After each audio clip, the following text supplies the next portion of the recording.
യേശുവേ സ്തോത്രം, യേശുവേ നന്ദി. എൻ്റെ പേര് മരിയ. ഞാൻ ഒലവക്കോട് സെൻറ്റ് ജോസഫ് ഇടവകയിൽ നിന്നായിരുന്നു. ക്രിസ്മസ് കഴിഞ്ഞതിൻ്റെ പിറ്റേ ദിവസം 26-ാം തീയതി ഇങ്ങനെ മാങ്കാവ് ഇടവകയിൽ നിന്നാണ് പറഞ്ഞ 2-3 പേര് ഒത്തിരി പ്രാവശ്യം വന്നു. ആമ്പല്ലൂർ 4 ദിവസത്തെ മാതാവിൻ്റെ ക്ലാസ് ഉണ്ട് എന്ന് പറഞ്ഞിട്ട് ഞാൻ ഇവരുടെ മകള്, ഹസ്ബൻഡ്, പിന്നെ ഇവിടെ വരുന്ന 2 പേരും ഉണ്ട്. അങ്ങനെ മൊത്തം 6 പേര്. അവർ വന്ന് ആമ്പല്ലൂരാണ് പറഞ്ഞപ്പോൾ ഞാൻ ചോദിച്ചു പാസ്റ്റർ സെൻറ്ററിൻ്റെ അടുത്താണോ ചോദിച്ചപ്പോൾ അതേ. ആമ്പല്ലൂർ ഒരു പാസ്റ്റർ സെൻറ്റർ രൂപതയുണ്ട്, അത് പറഞ്ഞിട്ടാണ് ഞങ്ങളെ കൊണ്ടുപോയി. ഞങ്ങൾ കാറിൽ വരാമെന്ന് ഉള്ള ഹസ്ബൻഡ് പറഞ്ഞപ്പോൾ വേണ്ട, ഞങ്ങൾ വണ്ടി കൊണ്ട് കൊണ്ടുപോകാമെന്ന് പറഞ്ഞു. ഞങ്ങൾ 6 പേരും പുറപ്പെട്ടു. ആമ്പല്ലൂരെത്തിയപ്പോൾ റോഡിൻ്റെ ഇടത്ത് വശത്തേക്ക് തിരിഞ്ഞിട്ട് നേരെ റോഡിൽ നിന്ന് വലത്ത് വശത്തേക്ക് തിരിഞ്ഞു. അപ്പോൾ ഞാൻ ഇവിടെ അല്ലല്ലോ ആ സ്ഥലം എന്ന് പറഞ്ഞു. അല്ല, ഇതിപ്പോൾ അങ്ങോട്ട് മാറിയെന്ന് പറഞ്ഞു. ഒരു നിമിഷം കൊണ്ട് ബിൽഡിങ് കംപ്ലീറ്റ് അപ്പുറത്തേക്ക് അതന്നെ പറയുന്നത്. കാരണം ഇവർ പറഞ്ഞു പാസ്റ്ററിൻ്റെ ഈ സൈഡല്ല അങ്ങേ സൈഡാണല്ലോ എന്ന് പറഞ്ഞു. ലെഫ്റ്റ് സൈഡാണ് പാസ്റ്ററിൻ്റെ. അപ്പോൾ പറഞ്ഞു അത് ഇവിടുന്ന് അങ്ങോട്ട് മാറിയെന്ന് പറഞ്ഞു. അങ്ങനെ ഞങ്ങൾ എന്നിട്ട് കുറേ ഊടുവഴിയിലൂടെ പോയി വലിയൊരു ഗേറ്റും കൊട്ടാരമാതിരി ഒരു സ്ഥലവും കണ്ടു. കൂടാരവും വലിയൊരു കൂടാരവും കണ്ടു. ഇതെന്താ ചോദിച്ചപ്പോൾ ഇവിടെ തന്നെ ധ്യാനം നടക്കുന്നു പറഞ്ഞു. ഞങ്ങളവിടെ പോയി രജിസ്ട്രേഷൻ ഫോം കണ്ടപ്പോൾ പെട്ടെന്ന് എൻ്റെ ഹൃദയത്തിൽ പെട്ടെന്നൊരു വേദന, ഒരു അസ്വസ്ഥത തോന്നി. ഞങ്ങൾ 6 പേരും ധ്യാനത്തിനായി ഞങ്ങൾ കസേരയിൽ സീറ്റ് ബുക്ക് ചെയ്ത് ഇരുന്നതിന് ശേഷം ഒരു 5 മിനിറ്റ് 10 മിനിറ്റ് കഴിഞ്ഞിട്ടുണ്ടാവും.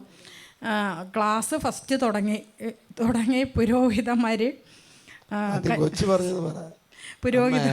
കന്യാസ്ത്രീകളെ പറ്റിയിട്ടുള്ള ഒരു തെറ്റായ ടോക്ക് തുടങ്ങിയ വഴിക്ക് ഇവളുടെ ഈ ഇടത്ത് വശം മൊത്തം അങ്ങോട്ട് തളർന്നു. അവിടെ ഇരുന്ന് എനിക്ക് ഭയങ്കര അസ്വസ്ഥത പറഞ്ഞു. ഇവൾ എണീച്ചു കഴിഞ്ഞു, തൊട്ട കസേരയിൽ വന്നു. ഹസ്ബൻഡ് ഫ്രണ്ടിലിരിക്കുന്നുണ്ടായിരുന്നു. ഹസ്ബൻഡിന് ശ്വാസം എടുക്കാൻ പറ്റാതെ ആകെ അസ്വസ്ഥമായിട്ട് ഇരിക്കാനോ നിൽക്കാനോ പറ്റാത്ത അവസ്ഥയിൽ എനിക്ക് തീരെ വയ്യാന്ന് പറഞ്ഞിട്ട് തോന്നു.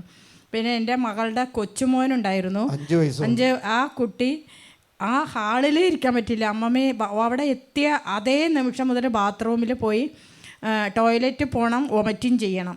ആ ഹാളിലേക്ക് വരാൻ ആ കുട്ടിക്ക് പറ്റില്ല. അത്രയും അസ്വസ്ഥത. എനിക്ക് അങ്ങോട്ട് വരാൻ പറ്റില്ല, എവിടെയും കിടക്കണം, ഭയങ്കര വയറുവേദനയെന്നു.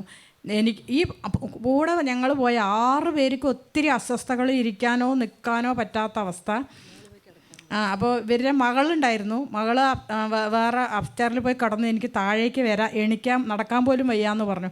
ഇങ്ങനെ ഞങ്ങൾ പെട്ടെന്ന് ഓഫീസിൽ പറഞ്ഞു ഞങ്ങൾ എത്രയും പെട്ടെന്ന് പോകണം, ഞങ്ങളുടെ കൂടെയുള്ള ആൾക്ക് ഇങ്ങനെ ഇവിടുന്ന് അസ്വസ്ഥ ഇരിക്കാൻ പറഞ്ഞപ്പോൾ പറഞ്ഞു വിടില്ല പറഞ്ഞു.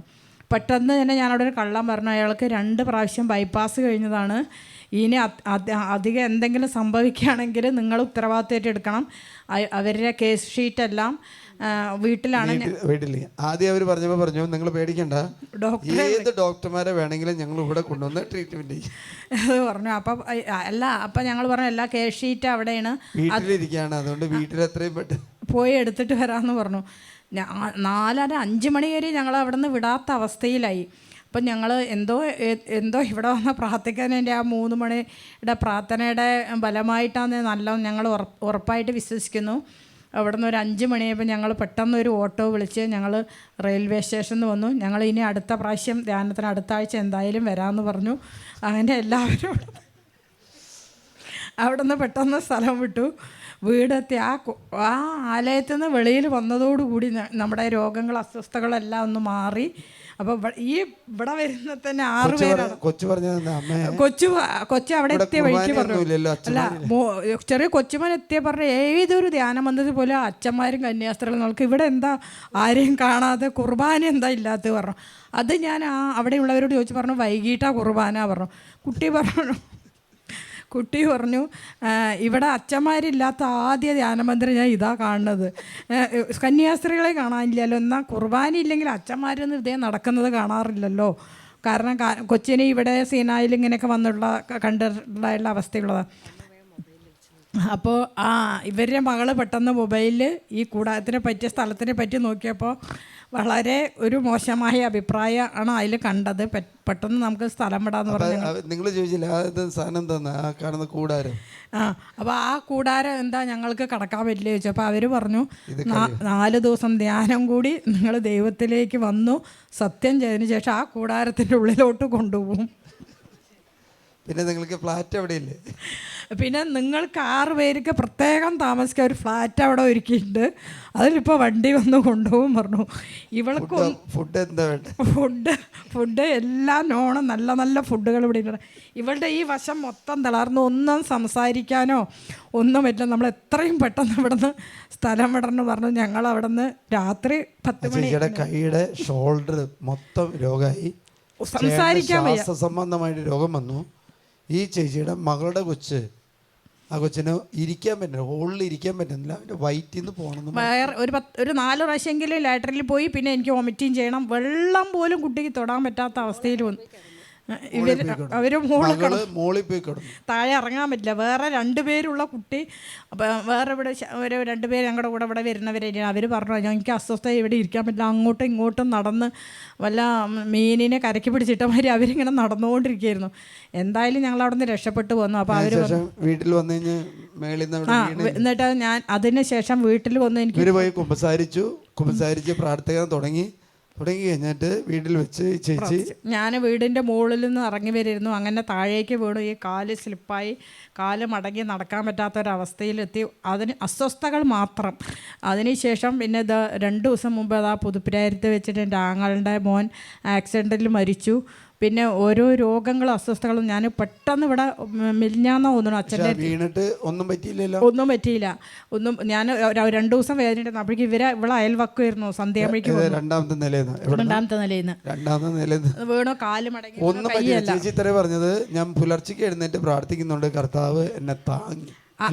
അത് നല്ലൊരു വിശ്വാസം തന്നെ എനിക്കുണ്ടായിരുന്നു. ഈ കൈ ഇവിടെ എല്ലാം പൊട്ടി ഇതെല്ലാം കഴിഞ്ഞു. ഞാൻ അന്ന് തന്നെ എനിക്ക് എന്തോ ഒരു പന്തികേട് തോന്നി. ഞാൻ ഓടി അച്ഛൻ്റെ അടുത്തേക്ക് വന്നു. അച്ഛൻ പ്രാർത്ഥനയിച്ചിരിക്കുന്നു.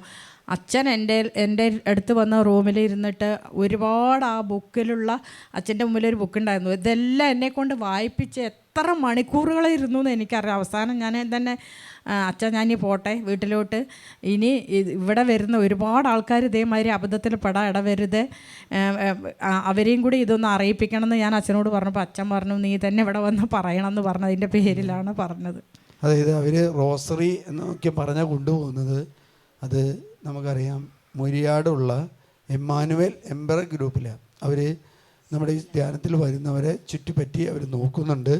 ധ്യാനം കൂടിയവരാണ്. അവർ ഫോൺ നമ്പറിൽ വിളിക്കുന്നത്. ഞങ്ങളുടെ വീട്ടിലോട്ട് വരുമ്പോൾ തന്നെ ജവമാല ഇതിങ്ങനെ പൊക്കി പിടിച്ച് കഴുത്തിൽ 4 കയ്യിൽ അവിടെ കയറിയിട്ട് ജവമാല ചെല്ലാൻ പറ്റിയോ? അത് ജവമാല പറയുന്നുണ്ട്, പക്ഷെ ഇവർ ചൊല്ലിയില്ല. അവർ ജവമാല ഞങ്ങളുടെ വീട്ടിലോട്ട്, ഞങ്ങളുടെ 2 പേരുടെ വീട്ടിലോട്ട് വരുമ്പോൾ ജവമാല ചൊല്ലി, നിങ്ങൾക്ക് വേണ്ടി ഒരു ജപമാല, എനിക്കൊരു ജപമാല കഴുത്തിൽ. അപ്പം ഞാൻ വിചാരിച്ചു മാതാവിൻ്റെ ധ്യാനം അങ്ങനെ ഉണ്ടാവാറില്ല. അപ്പോൾ എന്തുപേരും നമ്മൾ ഈ വെക്കേഷനല്ലേ, നമ്മൾക്കൊന്ന് ഒരുമിച്ച് കൂടാന്ന് പറഞ്ഞാൽ അങ്ങനെ ഞങ്ങൾ പെട്ടുപോയതാണ്. പക്ഷേ ആ ദിവസം അവിടെ താമസിക്കാൻ പറ്റി. ഇനിയും അനവധി ആൾക്കാരെ വീട്ടിൽ പറയുന്നത് ശ്രദ്ധിക്കേണ്ട മേഖല. ഇവര് മാത്രമല്ല, 2000 ആൾക്കാരെ അവർ കൊണ്ടുപോയിട്ടുണ്ട്. ഞങ്ങളുടെ രജിസ്ട്രേഷൻ ഫോമിൽ 864 ഒത്തിരി പേരുണ്ട്. അപ്പം ഞാൻ അടുത്തുള്ളവരോട് ചോദിച്ചു നിങ്ങളങ്ങനെ വന്നു? അപ്പോൾ അവർ പറഞ്ഞു ഞാൻ പുത്തമ്പള്ളി ഇടവകയാണ്, ഞങ്ങൾ മാതാവിൻ്റെ ധ്യാനം ഇവിടെ പെടുത്തിയിട്ടാണ്, എങ്ങനെ കിടക്കുന്നു ഞങ്ങൾക്കറിയില്ല. പിന്നെ വേറെ ആൾക്കാരോട് ചോദിച്ചപ്പോൾ വാഴക്കാൽ എല്ലാം കത്തോലിക്കരാണ് വന്നിരിക്കുന്നത്.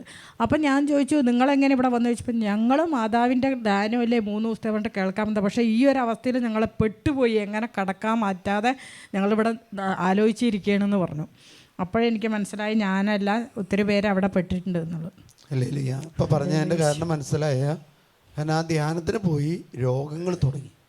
അല്ലേ രോഗങ്ങൾ തുടങ്ങി. ധ്യാന സെൻറ്ററിൽ നിന്ന് ഇറങ്ങി പുറത്തിറങ്ങി രോഗങ്ങൾ മാറി. അതുകൊണ്ട് നിങ്ങളെ ഒരു വൈദികനോ അല്ലെങ്കിൽ സഭ രൂപത അംഗീകരിച്ചിട്ടുള്ള ധ്യാനകേന്ദ്രങ്ങളിലാണ് ധ്യാനം കൂടാൻ പാടുള്ളൂ. അല്ലെങ്കിൽ വൈദികരോ സന്യസ്തരുടെ നേതൃത്വത്തിൽ നടത്തുന്ന ധ്യാനങ്ങളിലാണ് പങ്കെടുക്കാൻ പോകുള്ളൂ. അല്ലേ അപ്പോൾ 2ാമത്തെ സംഭവമാണ് ഇവിടെ വരുമ്പോൾ. അതുകൊണ്ടാണ് നിങ്ങൾ ഇത് കേൾപ്പിക്കാനുള്ള കാരണം. അല്ലേ